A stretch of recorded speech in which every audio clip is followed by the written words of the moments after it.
Greetings, Fred in Alaska. Just got back from the Kenai Peninsula. I went up by Ski Lake, did a bunch of filmed some footage out there. I gotta compile it. Oh, try to keep you guys in the shade.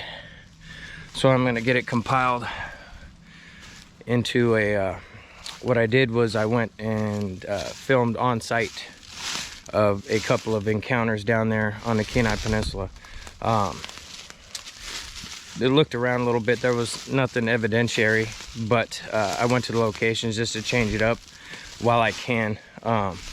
Get out to these places and get you guys some perspective on the terrain and exactly what I'm talking about when I'm sharing these experiences. You can see what kind of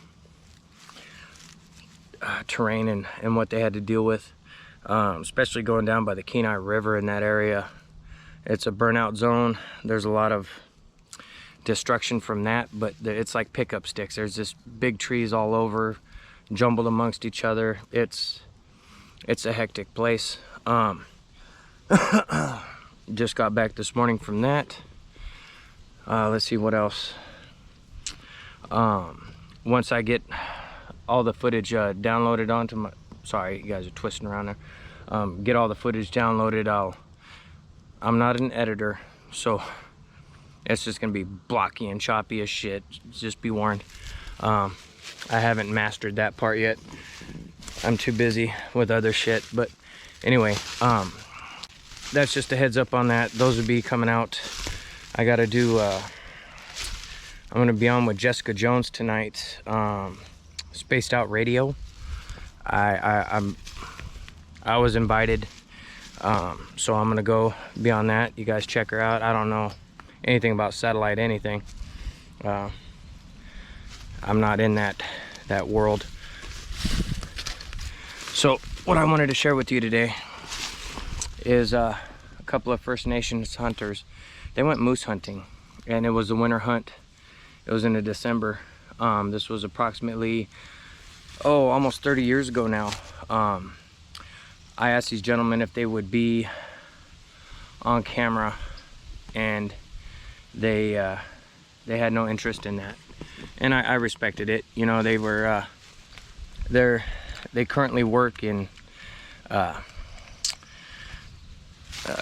industries that would just create problems for them. So anyway, I leave that alone.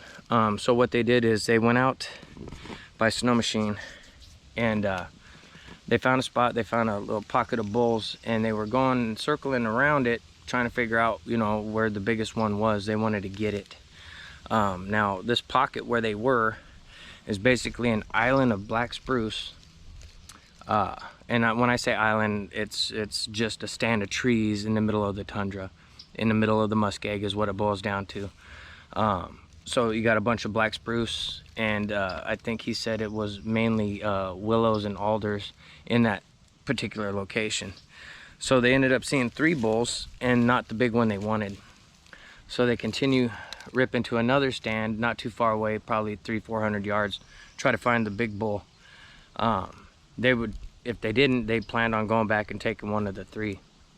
So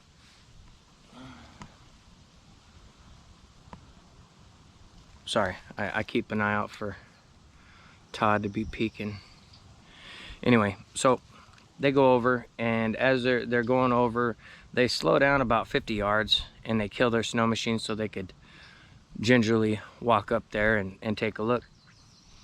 So as they're on foot and they get closer to this stand, there's a couple of broken black spruce, but it looked like weather load, like a snow load had, you know, and they were beetle kill anyway, so they assumed they were broken by something, you know, the snow or weather or whatever. Nothing stood out to them as detrimental to their health. And well, so they're skirting around this stand, and they keep hearing movement in there, so they're like, yeah, the bull's in there. Well, the wind shifted, and the wind was coming directly at them. At first it was a crosswind blowing their scent a different direction, and now the scent that was being blown towards them immediately gave them pause. they were very concerned immediately. They were like, there's no way a bear is out of hibernation this time of year. It just doesn't happen, you know. Not in that particular area where they were hunting. They did not disclose the exact location, which is fine. They told me the area, and so when it comes up on the map, Dave, you know, I'll talk to you about that later, Dave. Dave, the tech guy, did a great job on the website. You guys check it out.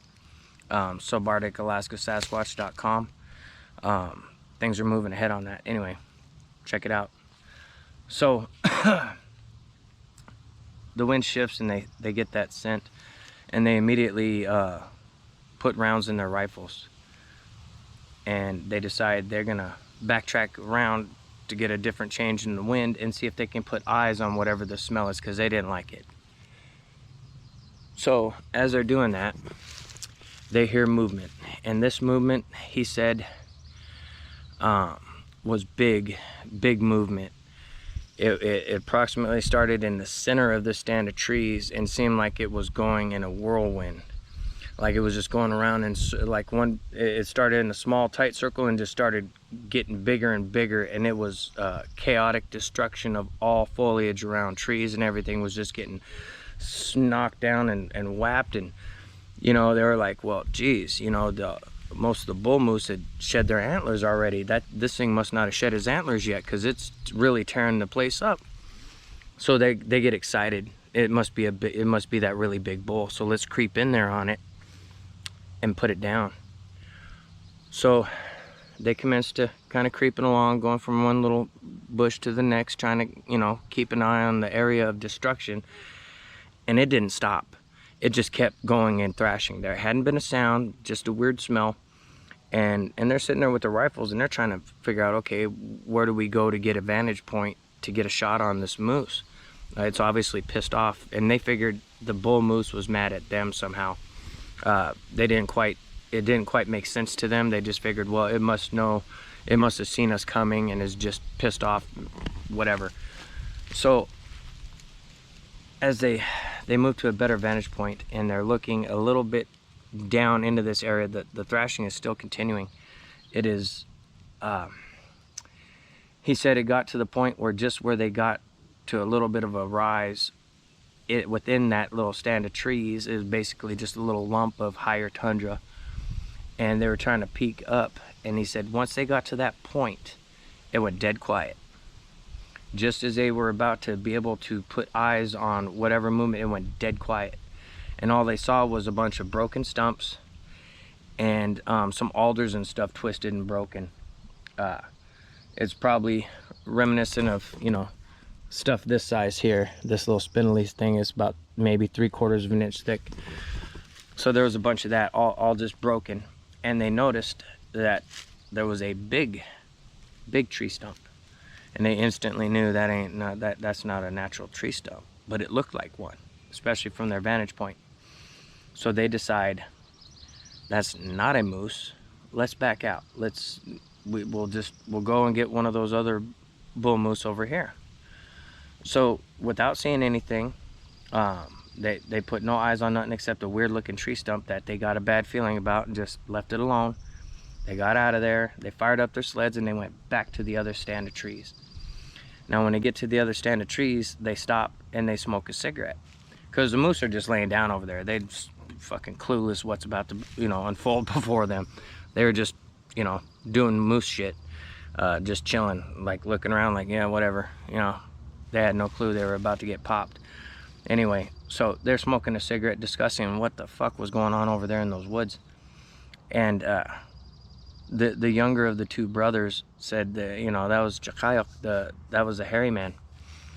And you know, the older of the two said, no, that's disgruntled moose. If it was a hairy man, it would have screamed at us. We know it would have screamed.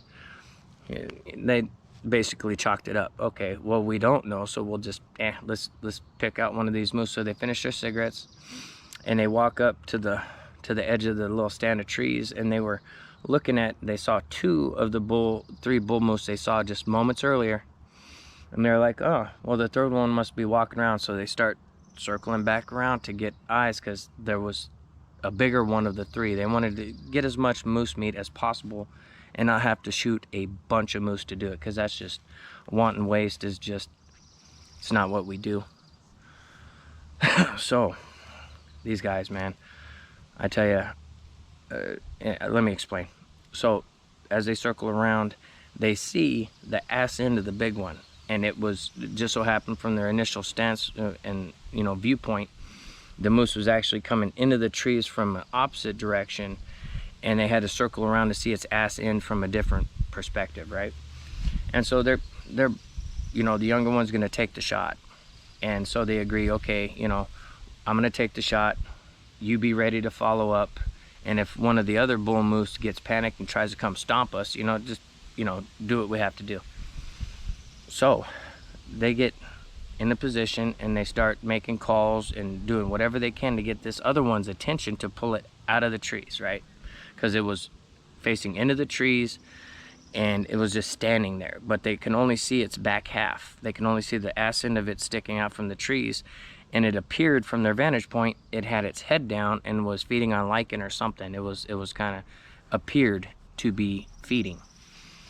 So they're like, well, we can't get a good flank shot, we can't get a good broadside, and they didn't want to shoot it at an angle and mess up a bunch of rib meat, because moose ribs are so good. Yeah. Anyway, so they decide, well, we're going to go a little further, and from the other vantage point on the opposite side, we should be able to at least get a good heart-lung shot or a neck shot, shoot it in the neck, paralyze it, kill it, whatever, or shoot it in the head. So that's what they do. They continue around, and the other moose are just chilling there. It was almost like they were in freeze frame, he said, because they weren't even following their heads with their movement. They were just stuck in one position looking a certain way. They get around, and they're just getting ready to take a shot, and the younger one puts a scope up.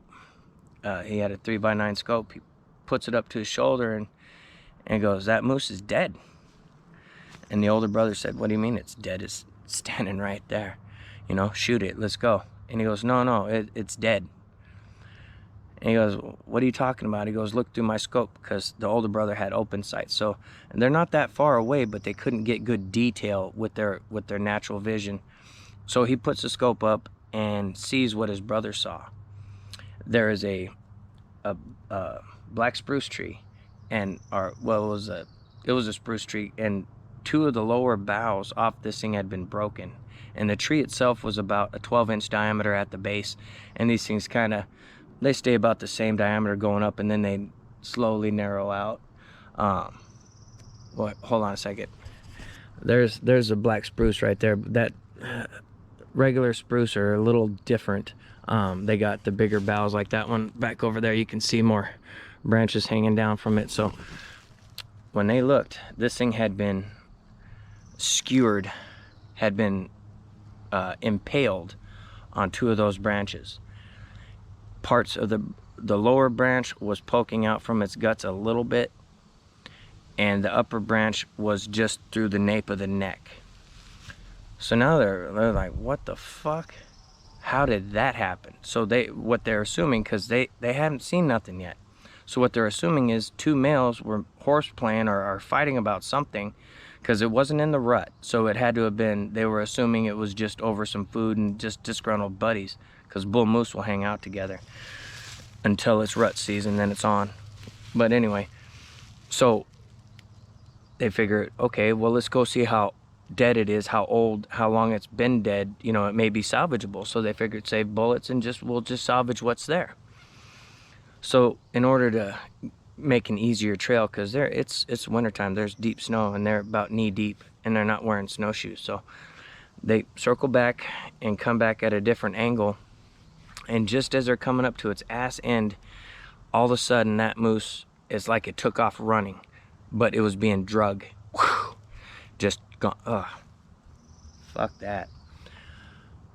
It just, they hear it breaking through, and the direction it's going is back towards that other island of that little stand of trees that they were at. So they hear this thing take off. They didn't see anything. They just saw the ass end of this moose disappear into the trees, and a lot of noise and breaking. At this point, they were perplexed at what they're watching. It dawned on them, there's 2 bull moose right over here. And so they look over, and sure enough, the bull moose were on their feet, and they were taking off a different direction. Thankfully, they weren't being charged by the moose to get stomped. So it's freak out time. Now, what the fuck is this shit, you know? And so immediately they're like, let's just go. Let's just go.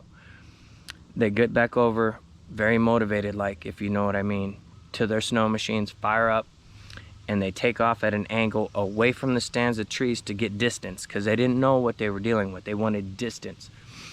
So they kind of make this big horseshoe on snow machines and circle back and are pointing towards the direction. And just as they get to that point, the younger brother was in the lead as they came around to get a vantage point on the other stand of trees. And as that happened, the scream.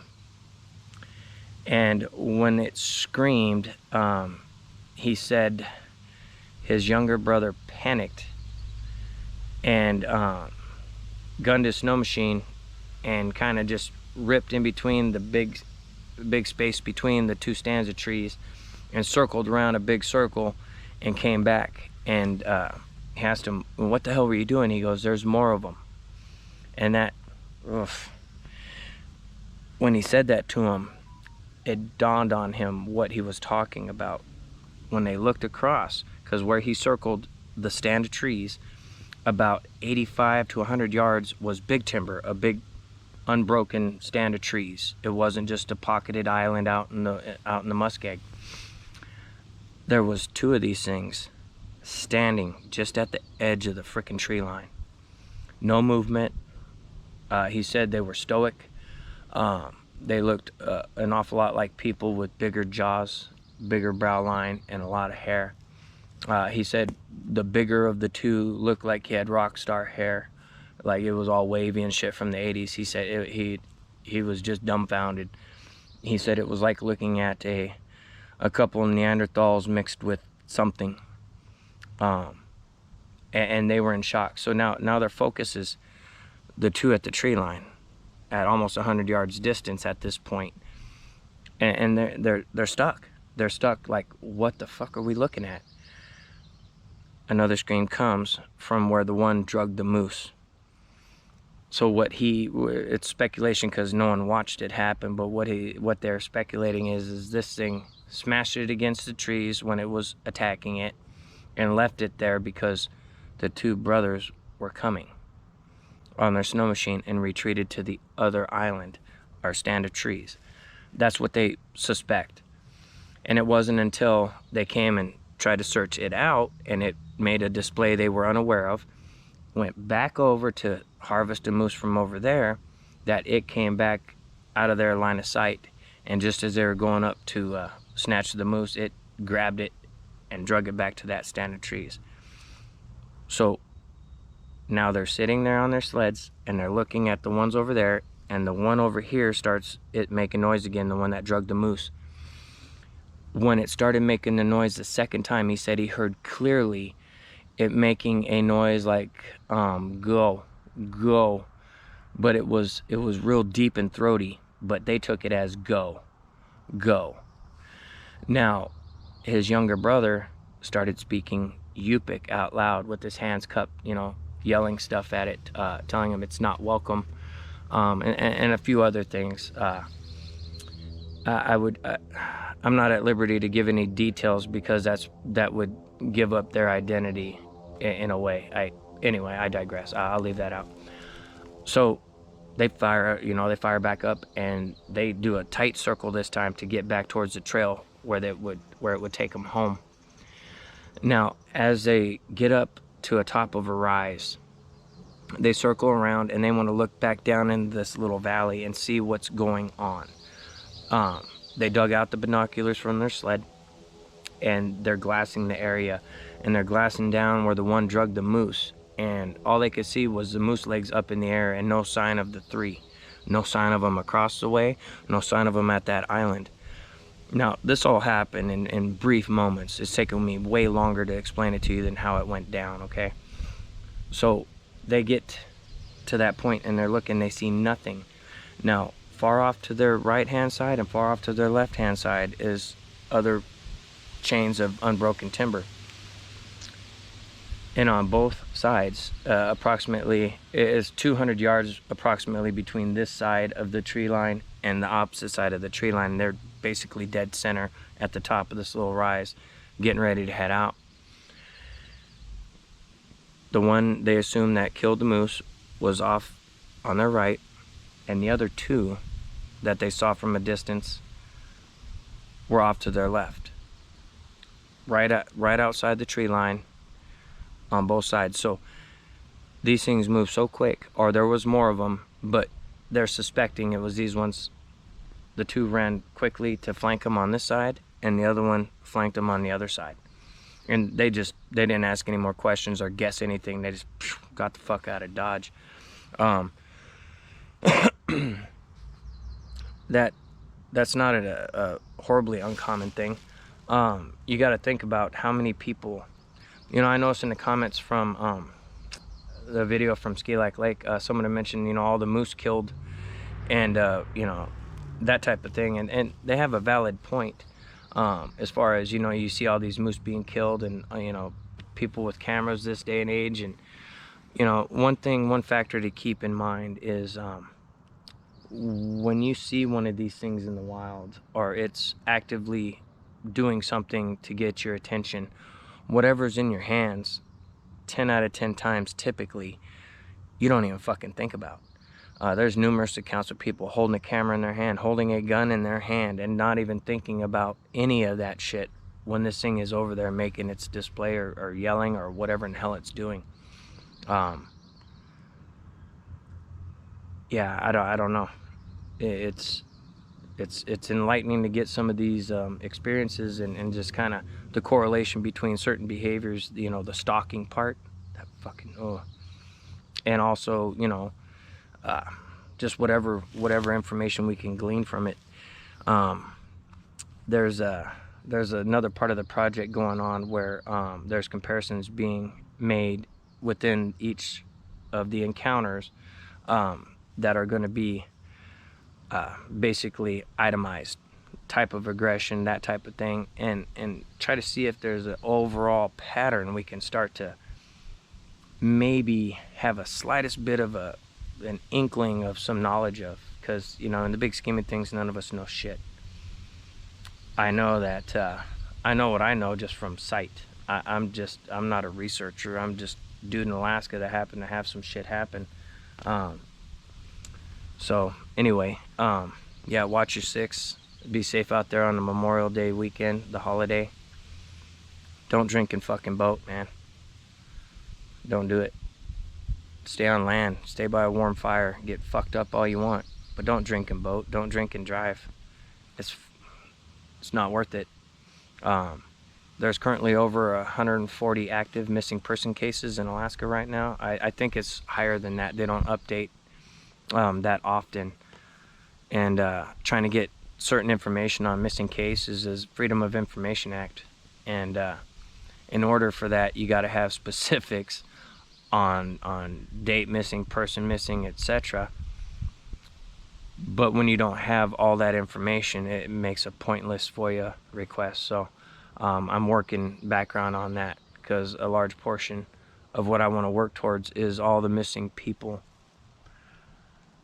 I might have Todd over here. Hold on. No. Damn neighbor's cat. I thought I was gonna be able to show you guys Todd. Anyway, till the next one, be safe. Stay off the fucking water drinking, man. If I'm out on a lake and I see any of you assholes fucking drinking beer and ripping around, guess what? I'm gonna come see you.